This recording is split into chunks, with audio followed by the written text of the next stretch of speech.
Hello friends, आज हम basic concepts in geometry ये चैप्टर स्टार्ट करने जा रहे हैं। इसमें बेसिक ज्योमेट्री में बेसिक थिंग्स क्या क्या चाहिए रहती है वो पहले हम लोग इस चैप्टर में सीखेंगे। फर्स्ट है पॉइंट।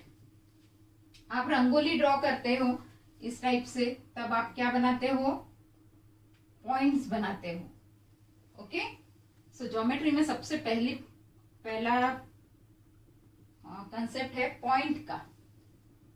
सो ये आप इस टाइप से ड्रॉ करेंगे। पॉइंट के लिए आपको इस टाइप नहीं करना है ड्रॉ, क्योंकि वो डिग्री बोलते हैं उसको। सो ये हमारा हो गया पॉइंट। उसको रिप्रेजेंट अगर करना है तो हम लोग ए, हर पॉइंट को कुछ ना कुछ हम लोग नाम देंगे। तो ये हो गया मेरा पॉइंट ए। सो इसको अगर लिखना है तो हम लोग ऐसे पढ़ते हैं इसको, पॉइंट ए। आफ्टर दैट अगर मैंने ये दो पॉइंट्स लिए और एक लाइन अगर ड्रॉ की, दोनों पॉइंट्स को अगर मैंने ज्वाइन किया और एक अगर यहाँ पर छोटी सी लाइन ड्रॉ की दोनों पॉइंट्स को ज्वाइन करने वाली, तो उसको बोलते हैं हम लोग सेगमेंट। इसको क्या बोलेंगे हम लोग? सेगमेंट। अगर मैंने ये सेगमेंट को कुछ नेमिंग कर दिया, सपोज यहाँ लिखा है ए और यहाँ लिखा है बी, सो हम इसको पढ़ेंगे सेगमेंट ए बी। इस टाइप से भी आप लिख सकते हो, या फिर इसको शॉर्ट फॉर्म में सेगमेंट ए बी, इस टाइप से भी आप लिख सकते हो। ए और बी क्या डिनोट कर रहे हैं? ये दोनों को हम लोग एंड पॉइंट्स बोलते हैं। इनको क्या बोलेंगे हम लोग? And points. मतलब किसी लाइन में अगर दोनों साइड से अगर डॉट्स हो तो वो वहां पर सेगमेंट बन जाती है, और वो सेगमेंट के पॉइंट्स को हम लोग एंड पॉइंट्स करके बोलते हैं। सपोज अगर मैंने ये ऐसे करके ड्रॉ किया है, यहाँ पर एक एरो दे दिया और यहाँ पर भी एक एरो दे दिया, तो इसको हम लोग बोलेंगे लाइन। इसको बोला जाता है लाइन। और इसको डिनोट करने के लिए अगर मैंने यहाँ पर ए और यहाँ बी लिख दिया, तो हमारी लाइन हो जाएगी लाइन ए बी। इसको पढ़ेंगे हम लोग लाइन ए बी।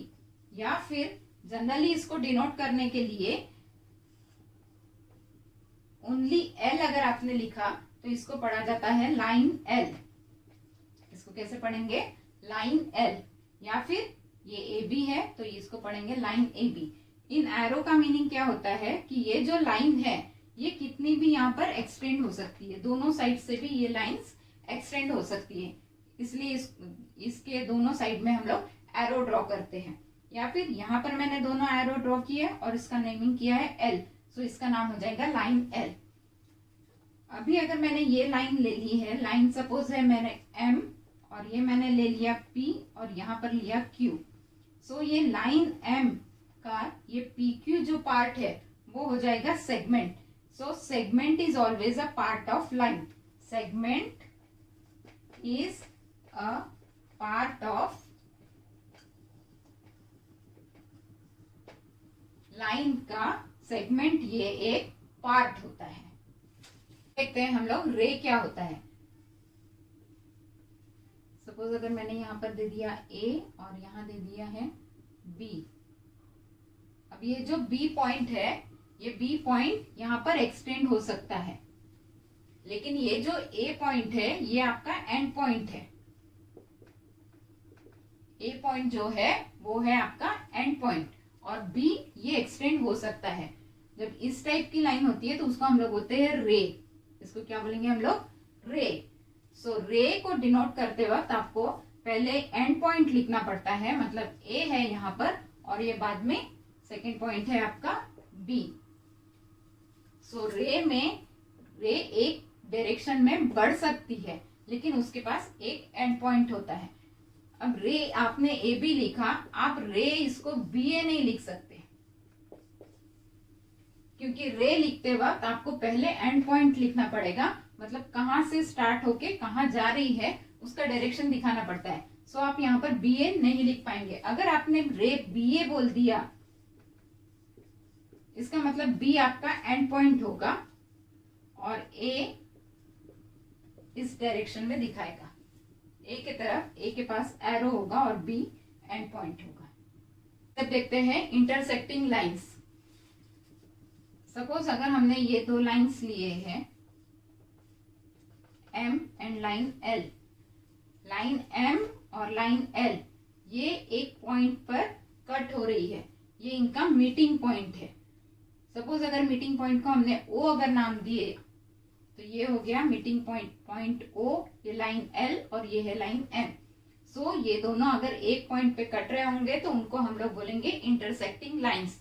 क्वेश्चन पूछा जाएगा name intersecting lines and point of intersection. तो जिस पॉइंट पे ये दो लाइंस कटती है उसको बोलेंगे हम लोग point of intersection. So line L and line M are intersecting lines.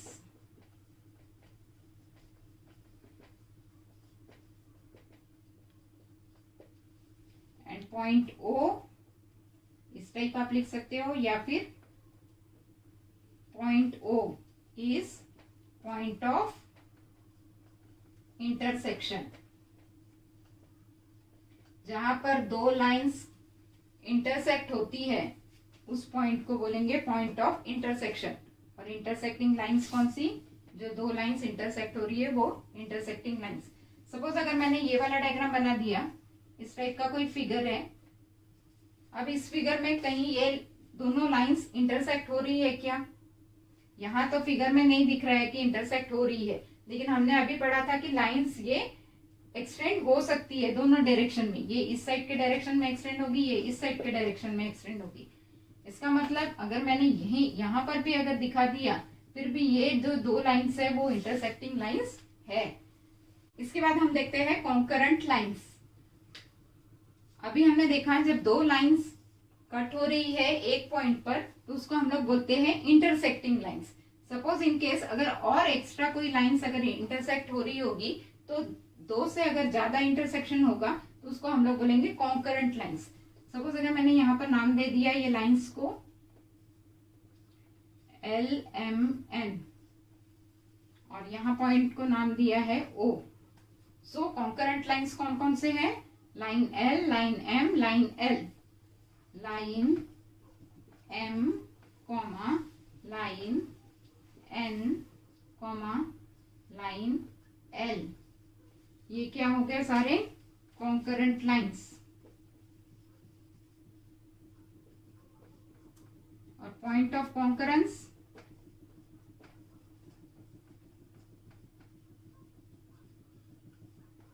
Point of concurrence कहाँ मिल रहे हैं एक साथ? पॉइंट ओ पर। सो हम लोग लिखेंगे point O is the point of concurrence.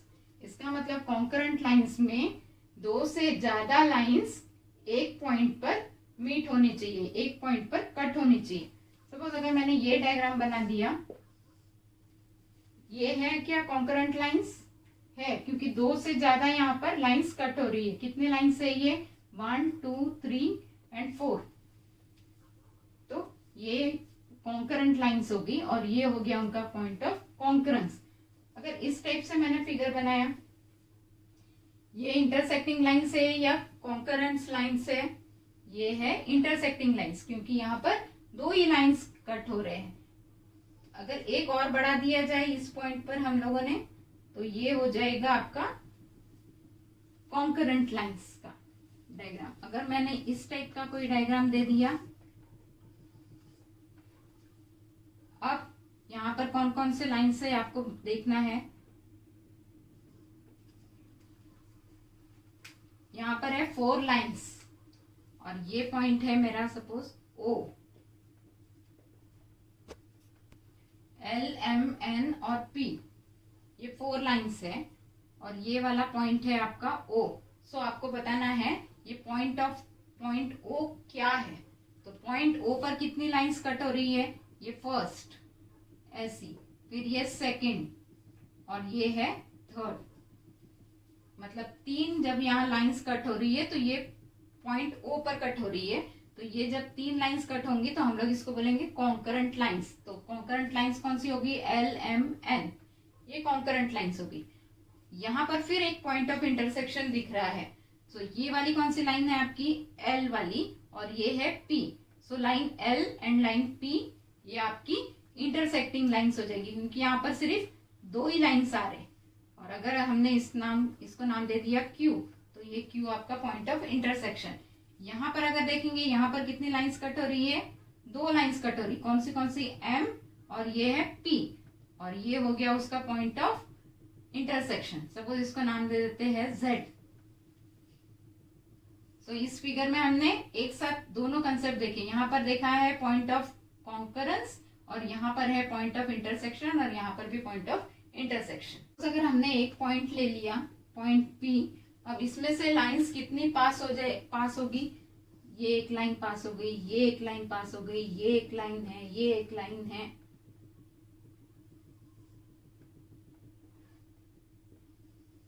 सो आप इनफाइनाइट लाइंस एक पॉइंट से पास कर सकते हो। That means infinite lines can be pass through single point. अगर मैंने यहाँ पर दो पॉइंट ले लिए एम एंड एन, अब कितने लाइंस इन दोनों पॉइंट में से पास होगी? सो अगर मैं इसको ये ज्वाइन कर दूंगी, एक ही लाइन पास होने वाली है दो पॉइंट्स में से। सो ये दो पॉइंट्स में से means only one line can be pass through, only one line can pass through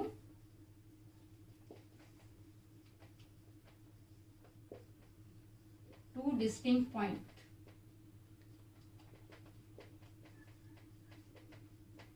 दो पॉइंट्स में से सिर्फ एक ही लाइन पास हो सकती है, लेकिन एक पॉइंट में से इनफाइनाइट लाइंस पास हो सकते हैं। सपोज अगर मैंने ये इस टाइप के पॉइंट्स दे दिए, ये हमारे तीन पॉइंट है ए बी एंड सी। अब ये तीनों पॉइंट में से कोई एक ही लाइन पास होगी क्या? यहां से अगर पास करनी हो ए और बी तो सी नहीं आएगा इसमें। जब मैंने ए बी लाइन ड्रॉ की तो इसमें सी नहीं आ रहा है। अगर मैंने बी सी ड्रॉ की तो ए नहीं आ रहा है। अगर मैंने ए सी ड्रॉ की तो बी नहीं आ रहा है। मतलब दो ही पॉइंट पास होंगे एक लाइन में से। सो अगर इस टाइप के पॉइंट्स होंगे जिसमें से एक लाइन पास नहीं हो सकती, मतलब ये वाले लाइन में से ये पॉइंट्स नहीं पास हो रहे होंगे, तो इन पॉइंट्स को बोलेंगे नॉन कोलिनियर पॉइंट्स।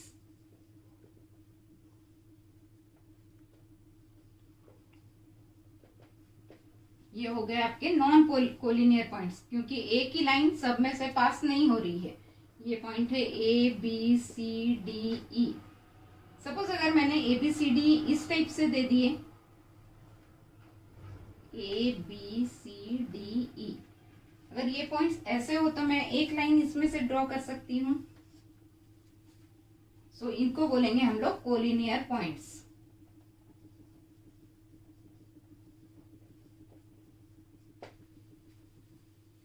जब पॉइंट्स एक लाइन में से पास नहीं हो सकते हैं तो उनको बोलते हैं हम लोग नॉन कोलिनियर पॉइंट्स, और जब सारे पॉइंट्स एक ही लाइन में से पास हो सकते हैं तो उनको बोलते हैं हम लोग कोलिनियर पॉइंट्स। देखेंगे हम लोग प्लेन। प्लेन मतलब एक प्लेन सरफेस। तो ये हमारा जो बोर्ड है वो भी एक प्लेन है। सपोज अगर हमने एक रेक्टेंगल यहाँ ड्रॉ कर दिया, ये भी प्लेन है, इस प्लेन का नाम है प्लेन ए।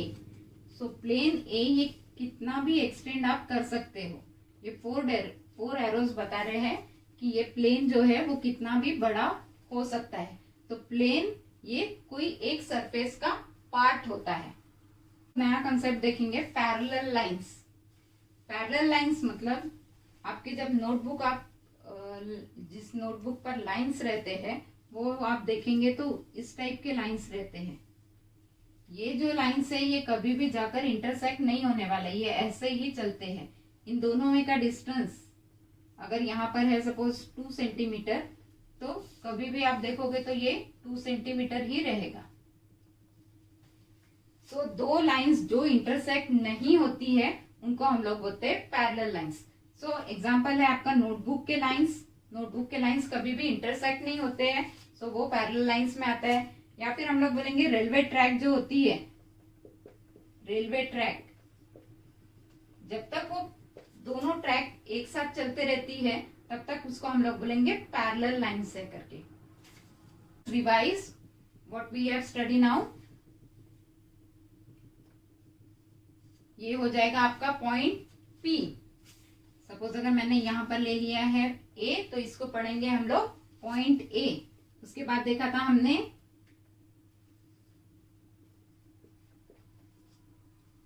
ये है एंड पॉइंट्स दोनों भी, ए और बी, और ये इसको बोलेंगे हम लोग segment, segment A B.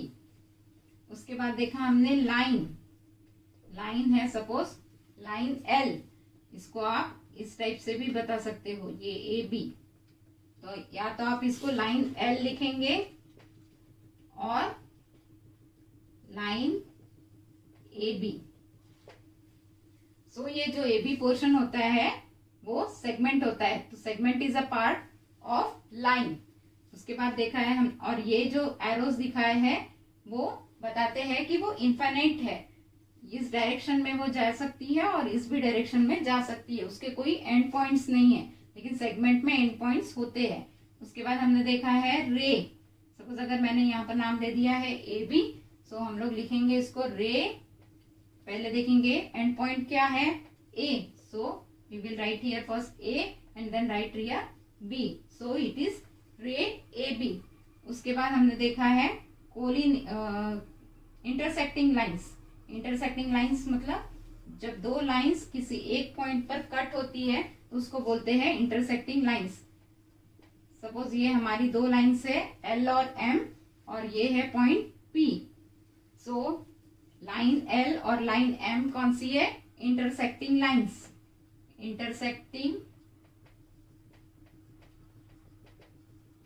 Intersecting lines कौन कौन सी है, line L and line M.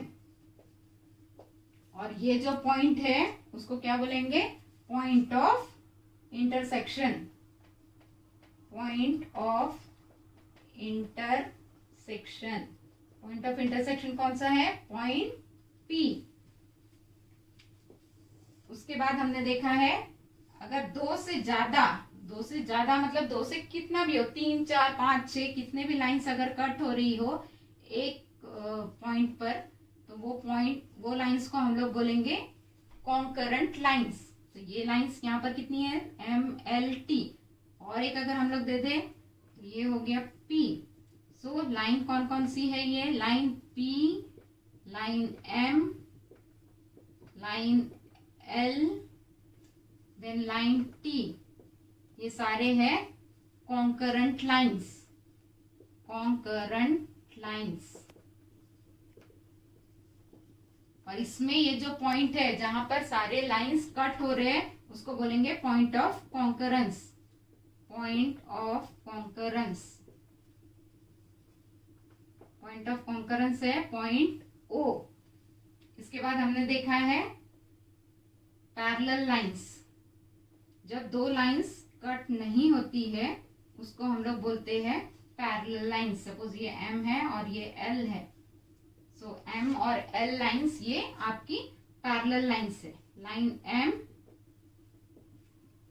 And line L are parallel lines.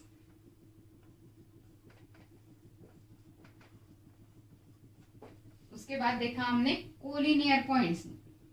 अगर सारे पॉइंट्स में से एक लाइन ड्रॉ हो रही होगी तो उसको बोलेंगे हम लोग collinear points. A B C में से एक ही लाइन ड्रॉ हो रही है, सो ए बी सी क्या हो गए आपके कोलिनियर पॉइंट्स। उसके बाद देखा हमने नॉन कोलिनियर पॉइंट्स, कोई एक लाइन इसमें से पास नहीं होती है, सो इसको हम लोग बोलेंगे नॉन कोलिनियर पॉइंट्स।